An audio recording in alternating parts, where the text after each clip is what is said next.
Want to shop Walmart Black Friday deals first? Walmart Plus members get early access to our hottest deals. Join now and get 50% off a 1-year annual membership. Shop Black Friday deals first with Walmart Plus. See terms at walmartplus.com.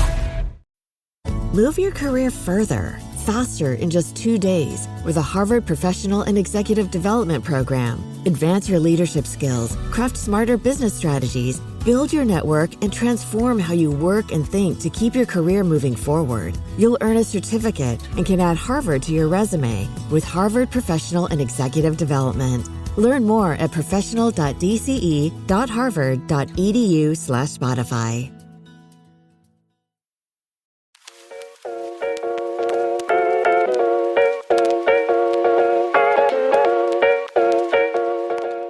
Hello, everyone, and welcome back to our Golden 20s podcast. My name is Sadie, and I'm joined by my co-host Tegan.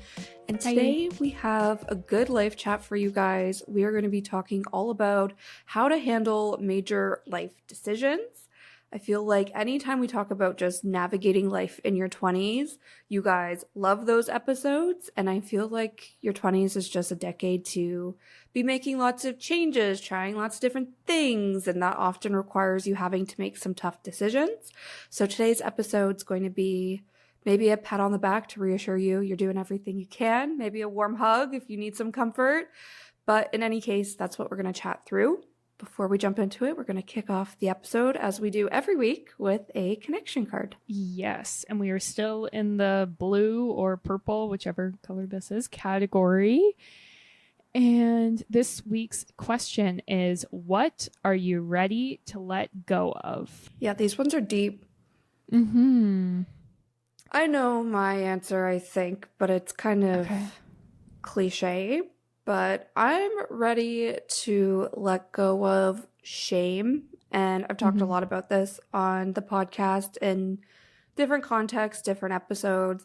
But I used to be, and I hate to start this that way, but I used to be very shameless and like very unfiltered, do things because they felt right, very just like, this is what I want, this is what I'm going to do. And I feel like the past few years, your later 20s, you guys, are tough. Very, very hard. And I find reassurance because I find people on TikTok, like I'm on like 30s talk, I guess you can call it. And sometimes I even get people like in their 40s and 50s giving people in their 20s advice. And everyone's like, those years between like 27 to 30 are like the toughest years of life. And I feel like I've really been going through that lately where I'm just like, I don't know, really beating myself up, holding shame about things that are either not even in my control, aren't even, I guess in my control, aren't things that I even know to be true. It's just things that I've like internalized and now feel shame around. And I've really been unpacking this with my therapist, as one should. And a few weeks ago, she's like, do you know what it means by when you say you have shame? She's like, essentially you're saying you're bad. Like there's something about you that's bad and you feel shameful about it. And she's like, but you wouldn't consider yourself like a bad person. So I don't know, all of this being said, we're like really trying to debunk this, but I'm really trying to let go of that because it holds a lot of weight over me when it really shouldn't. And I don't know why or when this started happening, but I'm just sick of it and I'm ready to let it go. I love that. That's a good one for sure. What always happens is I'm always listening to yours and thinking about yours. Sorry, I need to let you go first. Because I also ramble for like 20 minutes every single time. I need to let you go first from now on. That's funny. I think for me, one of my themes like for this year was to try to like be a badass bitch. And I think that I'm still holding on to things that are preventing me from doing that. Mainly a lot of people pleasing and things like that. Even like I was just talking to Sadie about work. We did a personality quiz. And a lot of the things that sort of lead me are relationship based and worrying about other people's feelings. And some of the people I work with were like, I don't know if that's true. Like, you're very organized and like these other things come forward. And I was like, but I would do things in a less organized way to cater to people's feelings. Or like I would do things in a way that's less efficient, say, if someone suggested it and I knew that it would hurt their feelings to say that that was the wrong way to do it. Right. And so I'm trying to let go of that, where I'm like, I'm smart. I know I'm smart. I know what I'm talking about. So why can't I just like say it? And then, I don't know. So I'm trying to get better at that and just being like, you know what? I am a badass bitch. So deal with it. Yeah, exactly. Screw your feelings. Because even like when I brought up the whole being a badass bitch thing, someone at work was asking me about it and they were like, oh, I don't like that. That doesn't really seem like a good theme for a year. And someone I worked with was like, yeah, but Tegan's so nice. If she was acting like a bitch, then she would just be like acting like a normal person. And I was like, see, thank you. I need to like counteract it. Where, I don't know. So I feel like we're talking about similar themes every week when we answer these questions. But yeah, true. Just how you know what's top of mind for us, and we mean it. It impacts all aspects of our lives. Yeah. Yes. 100%. I guess I will also say I have decided that I'm no longer sleeping with my phone in my bedroom. So okay, there you go. I'm also letting go of that. Love it. Great. Well, I love your answer because I feel like it actually does transition into today's episode, all about making decisions. And it's the idea of just believing in yourself, and tuning out other people's thoughts, opinions, and judgments, and just making the best decision you can for yourself. If that's something simple or if that's one of these big life decisions that we're going to chat through in today's episode. Yes, definitely. And your 20s, I feel like, are filled with so many major decisions. Definitely the most sort of decisions you have to make of your life so far, where up until that point, I feel like a lot of major decisions are made by your parents and you're just kind of, passive. You're a passenger on that journey. But now's the point where it's like you can decide, where are you going to go to school? What are you going to study? Where are you going to live? And what's that mean? How are you going to pay for it? Well, what's your job going to look like? Who are you going to date? Are you going to end up marrying that person? Should you have kids? Do you want to have pets? Are you going to live by yourself, live with roommates, get a car, take the bus? Like, so many decisions, some big, some small. Like, obviously, in the grand scheme of the world, doesn't matter if you ride the bus versus ride the subway. No, but maybe it matters if you buy a car that's really expensive. Like, just so many decisions, and it can be really overwhelming. I think especially if you come from a family where you weren't given a lot of space to make decisions. Like, I know lots of people growing up, like, you're not allowed to pick, say, what color your bedroom's painted. Or you're not allowed to pick what you majored in school. You're not allowed to pick what school you went to. So I think especially if you're in a situation like that, it can be even harder to try and then make decisions when you've had no practice.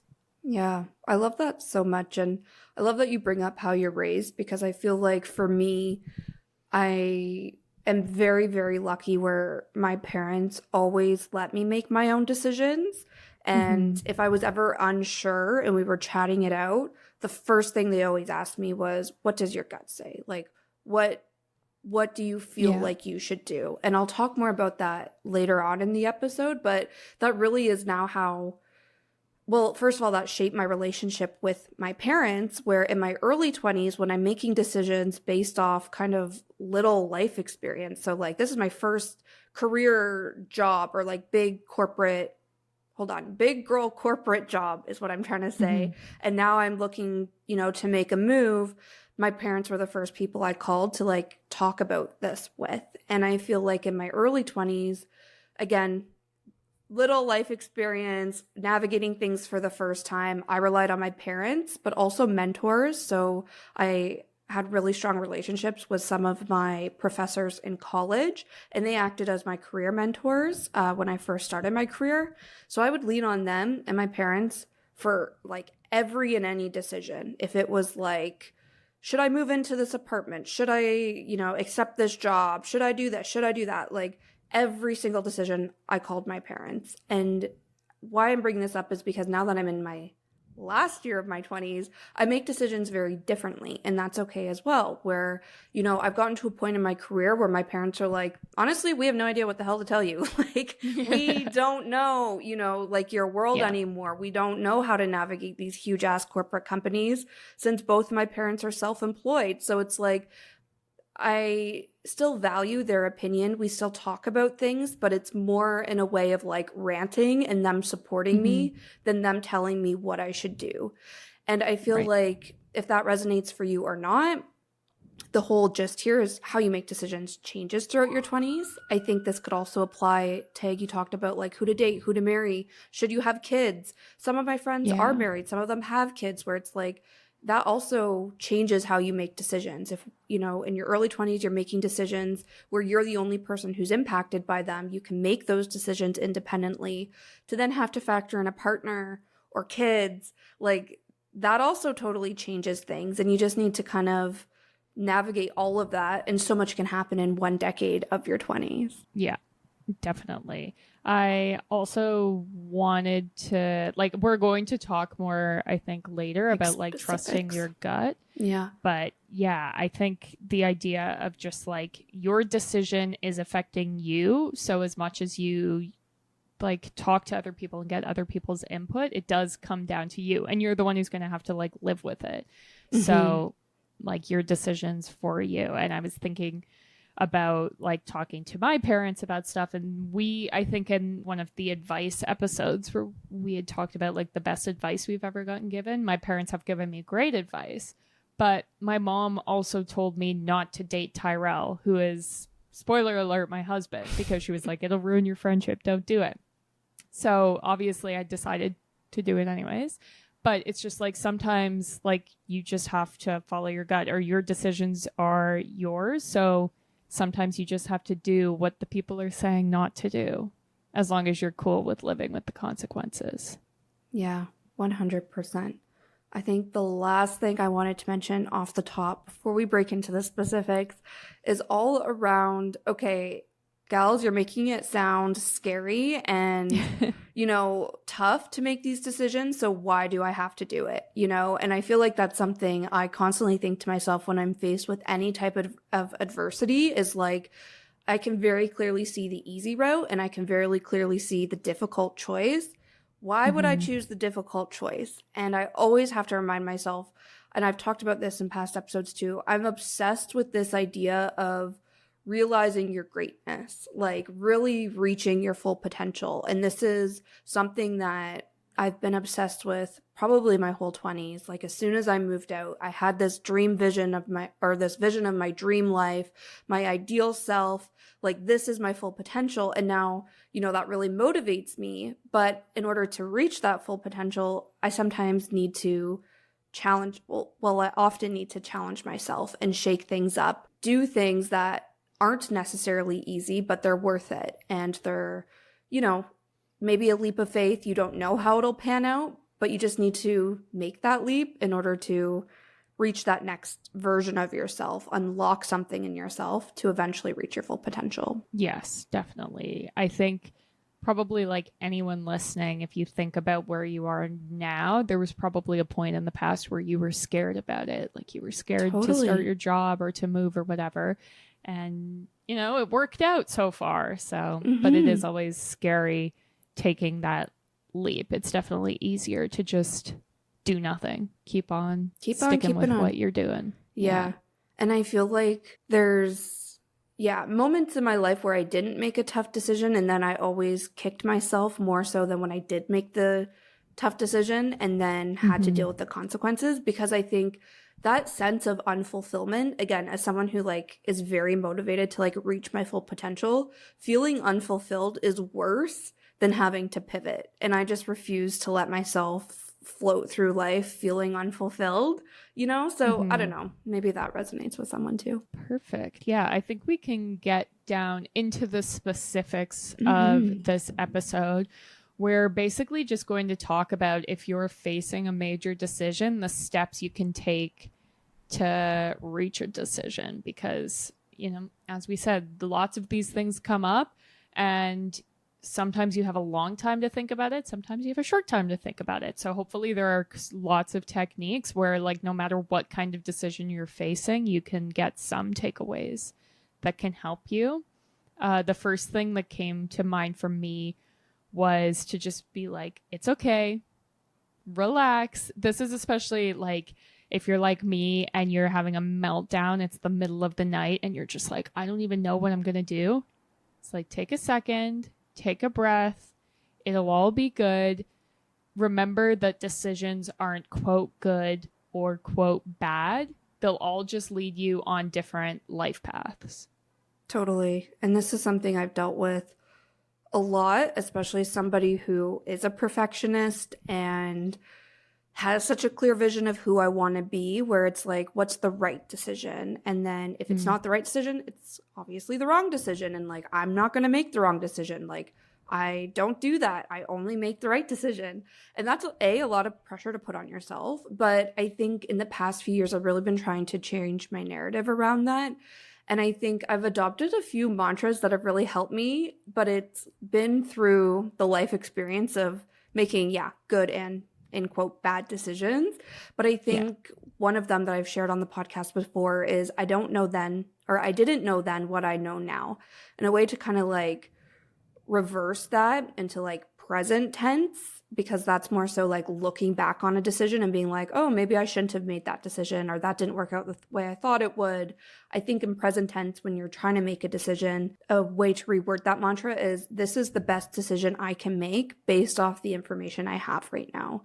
And this extends to like the life experience I have right now, like in your career, which is first example that comes to mind for me. Like, I don't know where I'm going to end up in 5 years, so I can only make a decision based off, right here, right now, and my next step, never mind 5 years from now. So I think that's one thing. And then the other mantra I've like recently adopted is I have the skills and support to navigate things if they turn out differently than expected, because I'm somebody who has anxiety. I am a Libra moon, if anybody cares about my astrology like chart.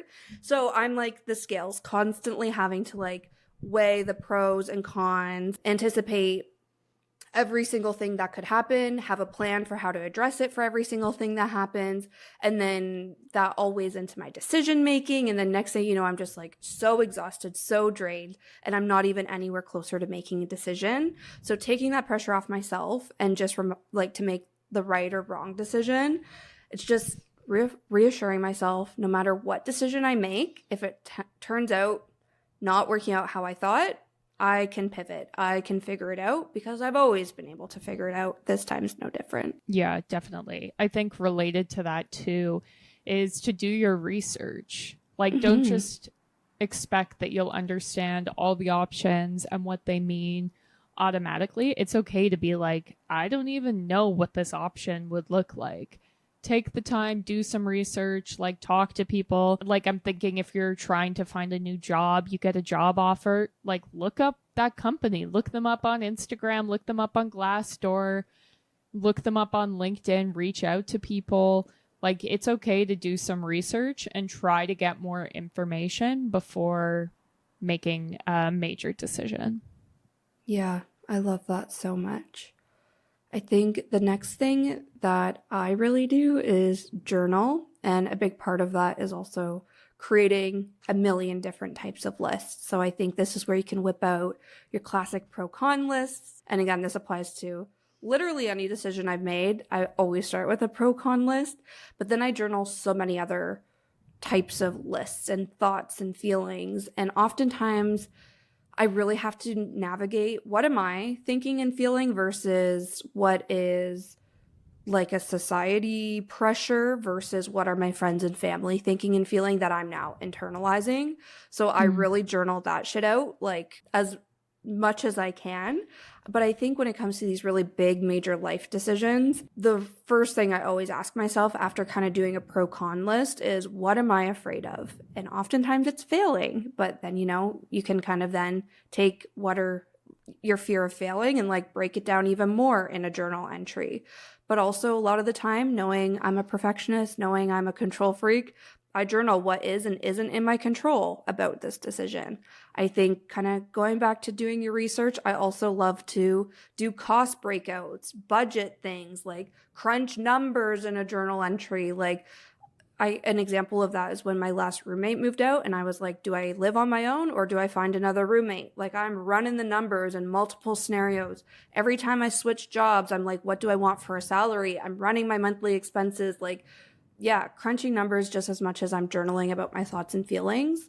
And then I already mentioned this is kind of every single life decision comes back to this one journal prompt for me, which is who is my ideal self?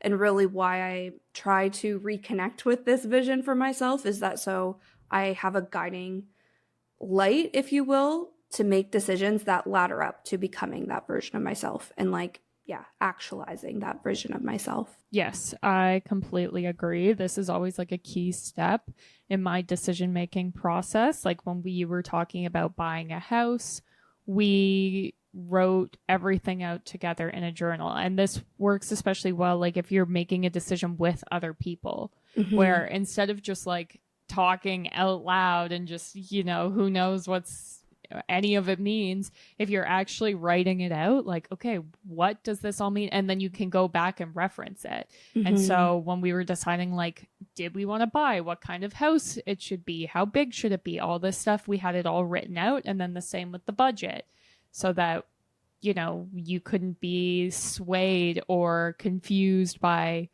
you know, things that are happening. Another thing I wanted to bring up is there are a lot of industries that really rely on you feeling like you have to make decisions fast.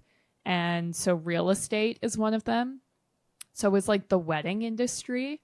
I don't know about like healthcare too, but I feel like that could be a vibe there as well. And so I also wanted to say like this is another important reason to maybe have some of these key decisions and why you decided them written down, so that if you're ever like wavering or doubting or forgetting, like, why am I deciding to do this? You can go back to how things are written down and then just like take it slow. Like, I know that your real estate agent is going to tell you you need to decide this today. You'll be fine. If you don't decide it today, if you lose the house, it's fine. Like, there will be another house that comes along. It's all good. I am very pro on like sleeping on decisions, taking the time to be like, okay, let me rest and then wake up with fresh eyes and see, and just to slow down, give yourself time. Yeah. I feel like my problem is I always feel like I just need to power through. Like, I just want to come up with an answer, make this decision so I can move on with my life.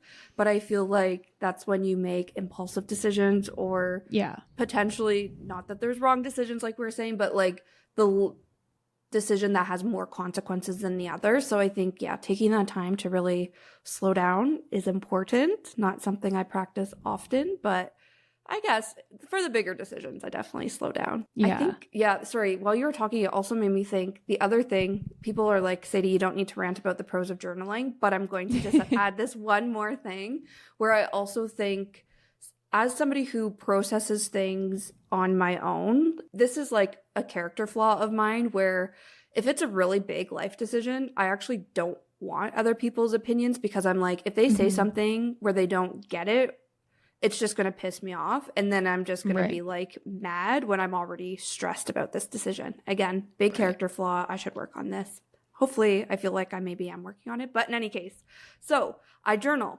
That's how I process my own emotions, things like that. But I also find journaling really helpful in taking all your thoughts that eat at you, weigh heavy on you, and like giving them physical space. We've said this many times about journaling, but even if you don't come up with a solution through journaling, like right then and there, you have it out on paper and you can let it go from your brain, and then you can hopefully sleep better that night, kind of thing. So just wanted to plug that as well. So many perks to journaling.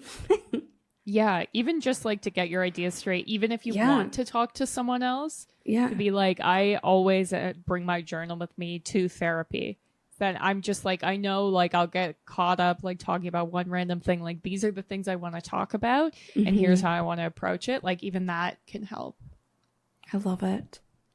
I love that you bring up therapy because I think that's the next point we wanted to talk about is, talking to people that you trust and people whose opinions matter to you. And why I say that is because no matter what decision you're making, people are going to have opinions. And it's up to you to decide, is their opinion like worth me listening to, caring about, considering, or not, and then doing what you want with all of those opinions. And I feel like, Tag, in your work, was it your work example? Something you said earlier this episode, or maybe it was just when we were chatting, I don't know. But in any case, people will always put themselves first, where, if I were to ask Tegan, should I move to Montreal? She'd probably be like, no, because like, I just bought a house. I'm in Toronto for the next 30 years. You can't leave me. You know what I mean? But it's like, maybe I do want to move to Montreal. Like, I need to put myself first and make a decision for myself. So all that being said, talk it over with people you trust, but only people whose opinion matters. And this could also look like parents, mentors, like we talked about, friends. But I also love the idea of talking these things through with your therapist, knowing they're that unbiased third party opinion that they're not putting themselves first, because they really have no stakes in the matter. They're just trying to coach you through it.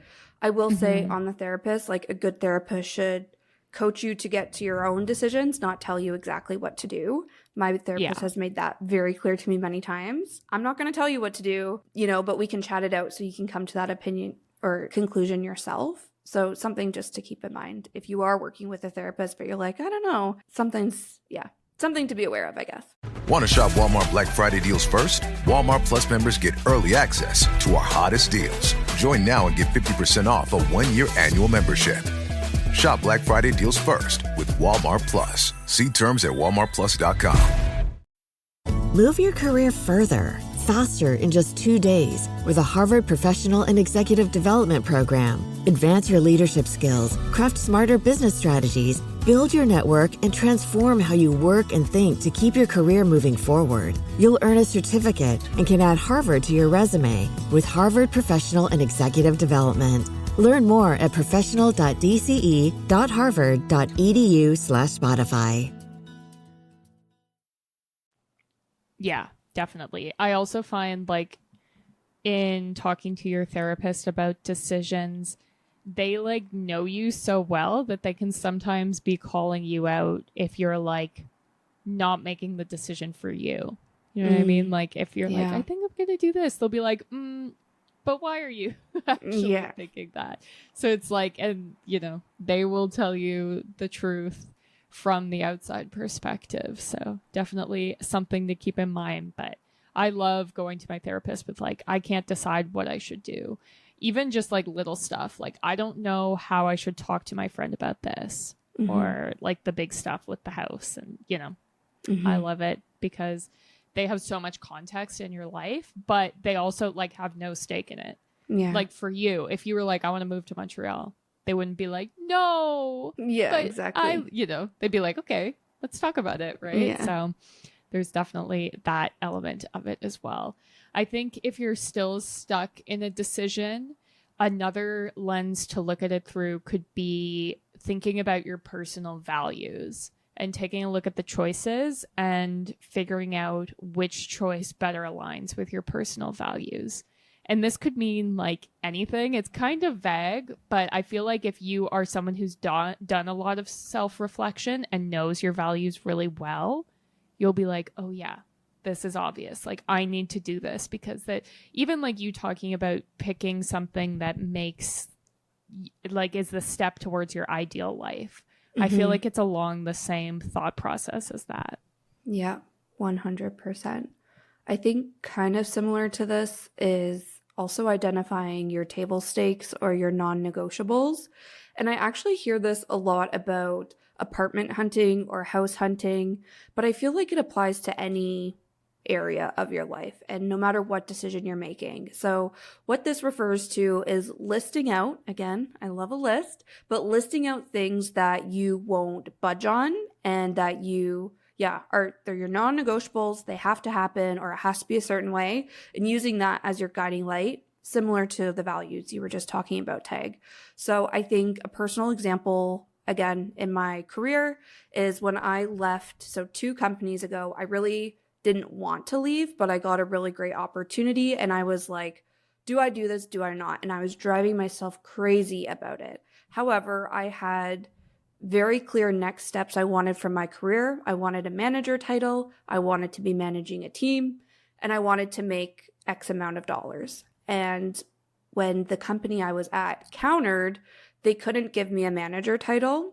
They couldn't give me a team, but they could match the salary. So ultimately I left because I was like, no, you know, like I sobbed leaving. It's about like, more than that. Yeah. And I was like, it's embarrassing to say this, but like when I told my boss I got this offer, I was sobbing. When he gave me my counter offer, I was sobbing. When I was like, okay, I have to like turn down your offer and leave, like I'm quitting, I was sobbing because it was such a hard decision to make. But I had to do that, you know, because my non-negotiables weren't being met. I think same thing when I left my last job. I knew my next job, I had to be back in the office a few days a week for my mental health. And again, I knew I had to make X amount of money because I crunched the numbers of my living expenses, the trips I wanted to go on, and I knew how much I had to be making.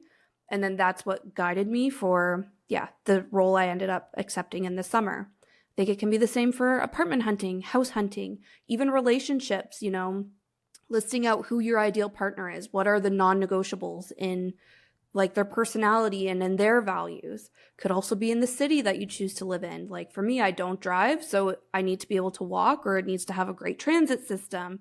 I need to be able to speak the language, which is why I haven't moved to Montreal yet. Like, you know, there's a lot of things that, you just need to figure out what are your table stakes, what are you willing to budge on, and then you can use that to kind of layer into your pro-con list. Yes, definitely. I think next I wanted to talk about personal biases, because this is something I'm super guilty of like falling for when I'm looking at major decisions and mixing up personal biases and thinking that they're my values. So I pulled a couple from Mark Manson's website, actually, which is interesting. But yeah, his blog has good stuff. I don't judge. Yeah, it does. Yeah, there were some good ones. So, and definitely some that I've seen like come up in my 20s a lot. So that's why I wanted to mention it, because it's so easy to be like, well, I'm just going to stay at my job because of my values. And then it's like, oh, no, that's not what it is. So the first one is confirmation bias. And this is the tendency to seek out information that confirms our existing beliefs while ignoring or downplaying information that contradicts them. For example, this is so guilty. Right?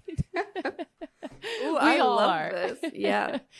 So the example he gives is, if you believe all politicians are corrupt, you may only seek out news stories that support that belief while ignoring evidence to the contrary. So this can lead you to make decisions based on incomplete or inaccurate information. So it could be like you're stuck at a job that you really don't like. You're like, I think I need to get a new job. But everyone around you is just telling you how terrible the job market is, how if you leave, you'll probably get fired, and you just accept that as fact without knowing what it is. And then every time you hear about a friend who loses their job, you're like, oh my gosh, my aunt who told me that was totally right. That's just confirmation bias. Do we know that that's true? No, we don't. And this is such a big one. If you are leaning one way in a decision and then you're getting information that's confirming that decision, I'm like, yep, I nailed it. I don't need to change jobs. I don't need to move or anything like that. So definitely a big one. I think another one, and this is something I'm very guilty of and didn't actually know about until like midway through my 20s, and it's the sunk cost fallacy, or I've heard it as the sunken cost fallacy, but same thing.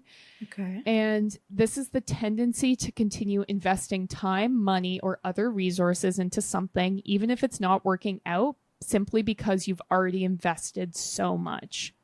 For example, if you've spent a lot of money on a car that keeps breaking down, you may keep sinking money into repairs rather than cutting your losses and buying a new car. This can lead to wasted resources and missed opportunities. A much sadder and all too common example of sunk cost fallacy is in relationships. A lot of people stay in bad relationships because they've been in them for so long, and they feel like leaving would mean they've wasted all those years. This was a big one for me in university, especially when I was doing a special program where I like finished by going to a separate college, and I wasn't liking it. And my parents were like, you can just stop. And I was like, no, I can't, because I've already spent so much money. And they were like, yeah, but the money's already spent. Right. Like, so you're just going to spend more money to do another semester there, which I ended up doing. But yeah. So that's the sunken cost fallacy, where it's like, well, I've already spent, you know, a year on my degree and paid $7,000 or however much degrees cost now. So I guess I'll just spend another 3 years and that times 3 doing it. Like, it doesn't really make sense, but it is like, it feels like you're wasting money, even though you're not. I don't know. Yeah. My head immediately went to university as well, tag, and then also career, I think, is another big one. Like, doing a career change in like your 30s, 40s, even 50s, it's scary. And you're like, oh, but I've like spent my whole life up until this point, like building to this moment. But to make a big career change, like, yeah, you can feel like it was all for nothing and all of those years are wasted. The relationship example breaks my heart. Yeah. I think it's because I can't relate to it, but I can imagine it. And like, it would be tough, but like I can see it both sides. But yeah, that's heartbreaking. Yeah. And above all else, like you're saying, like you're just choosing to continue, even though it's not fulfilling, even though, you know, it's not you reaching your greatest potential, like all just because that's what you've been investing in for so long. Yeah. Yeah. And I believe that this comes from like the background of gamblers, where gamblers have the sunken cost fallacy, where they're like, well, I've already spent $1,000, so that means I'm going to win, when that's not how statistics work. Right. And if you're not a gambler, you're like, of course that's not how it works. But when you're in it and that's how like you're living in it, you're like convincing yourself that this is how it's going to work out. So it's really hard, I find, when you're like in that moment to be able to pull yourself back from it. But something like I tell myself is the money's already spent. And this is something, even with like getting rid of things, where I'm like, well, I spent money on that. I don't want to get rid of it. But it's like, well, you spent, the money's gone. You enjoyed it as long as you could. You don't want it anymore. Like, you just have to leave it at that. But it can be hard. Totally. I think there's one more, and this one I do not relate to. I'm actually like the opposite, but I'm going to mention it anyways. And it's the bias of overconfidence.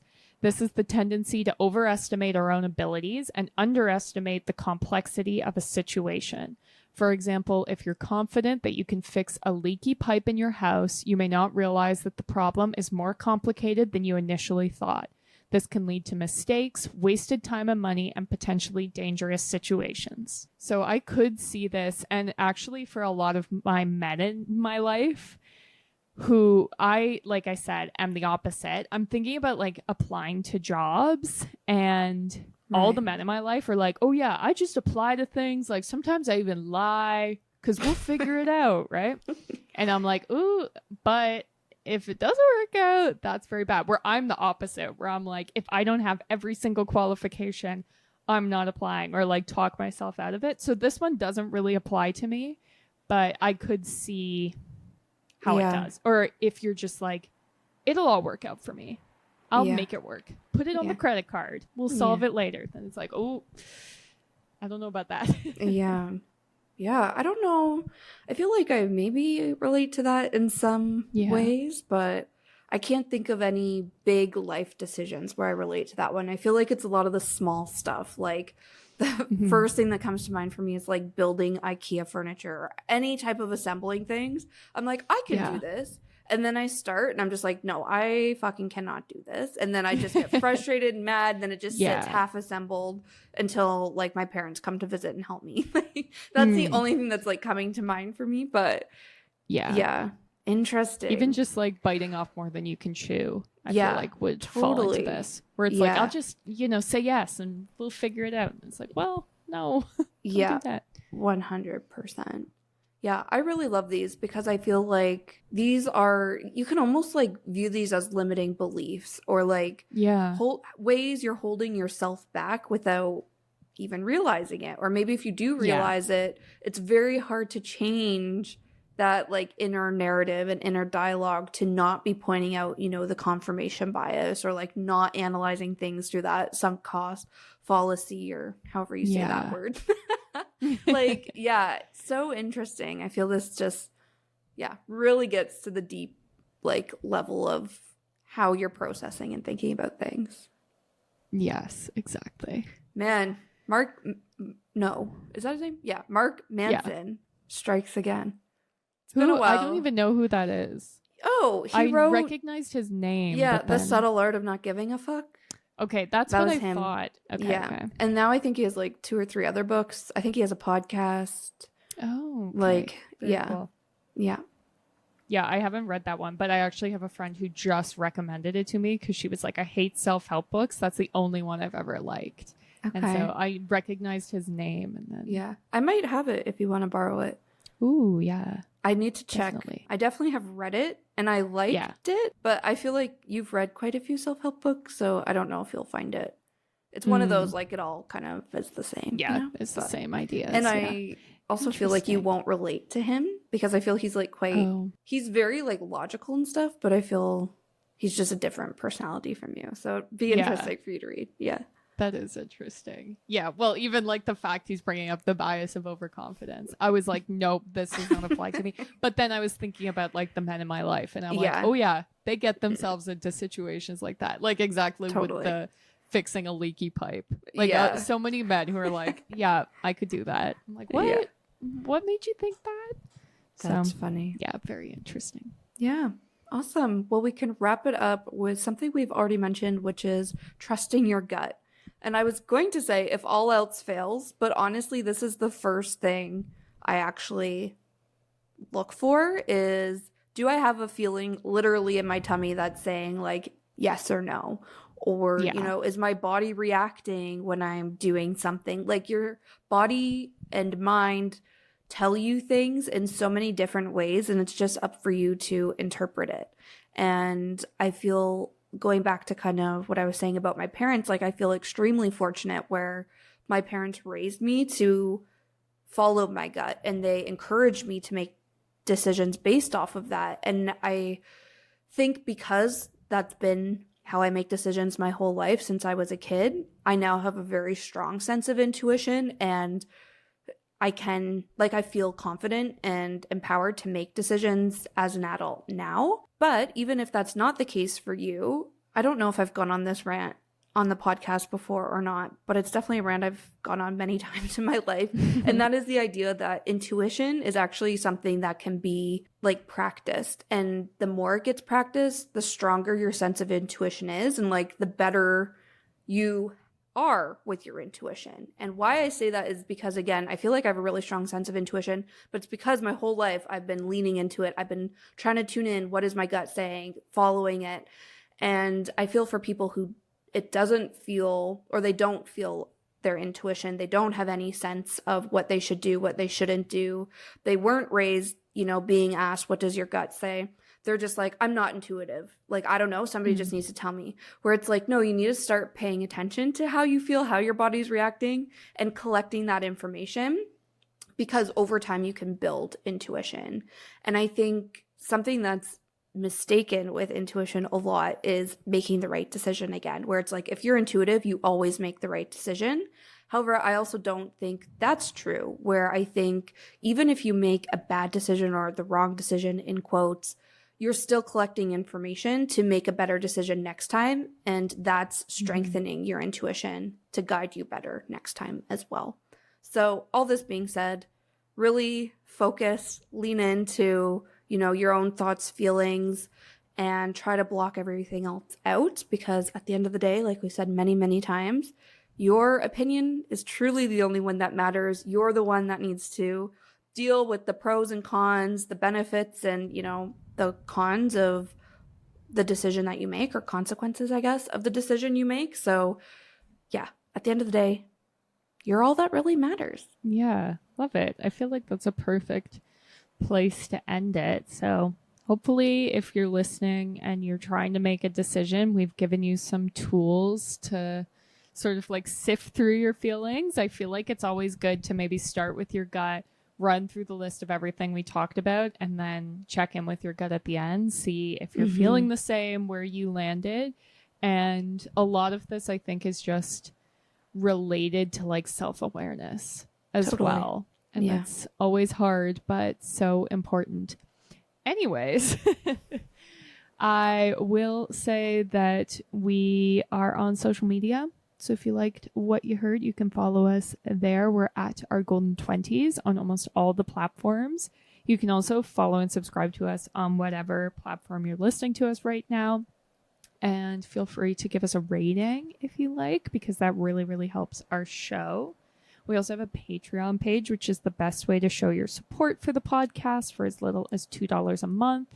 And all the episodes are released early there, completely ad-free. So that's very cool. I did also want to shout out that we have a YouTube channel and we're very, very close to 500 subscribers. So if you want to subscribe, go check us out. That would be super nice of you. I think that's everything. So thanks for listening. See you next Tuesday. Bye.